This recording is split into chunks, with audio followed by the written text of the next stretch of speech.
पहिले तर 2 दिवसावर आहे गणेश चतुर्थी. सो पुणेकरांना गणेश चतुर्थीच्या खूप साऱ्या शुभेच्छा. आणि त्याच निमित्तानं आज पुण्यात यायला मिळालं. सो मला असं वाटतं नवनाथजींचं कौतुक करावं असं वाटतं आहे, कारण 8 वर्ष झालेत त्यांच्या या NMD ला. आणि ह्याच निमित्तानं मला इथे येता आलं. त्यांनी मला इन्व्हाइट केलं, याबद्दल थँक्यू सो मच. 8 वर्षाची त्यांची ही ॲनिव्हर्सरी आज कंप्लीट झाली. इथे खूप अवॉर्ड्स मिळणार आहेत, खूप सारे स्टुडंट्स आहेत. त्यांची जी IT कंपनी आहे त्याला 8 वर्ष झालेली आहेत. सो त्यांचं खूप अभिनंदन आणि कौतुक.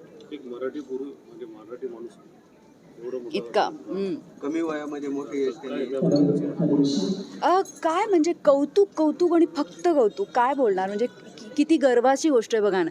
आपण जेव्हा सांगतो, तुम्ही जेव्हा प्रश्न विचारला त्याच्यातच आलं की एक मराठी माणूस वयाच्या 31व्या वर्षाला इतक्या मोठ्या कंपनीचं ते सर्व आहे ॲक्च्युली. आणि त्यांनी ही कंपनीची सुरुवात 8 वर्ष आधी केली होती आणि आज एवढी मोठी ही त्यांची कंपनी, त्यांचं इन्स्टिट्यूट म्हणा, त्यांच्या इथे काम करणारी लोकं म्हणा, हे बघून फक्त आणि फक्त कौतुक. That's it.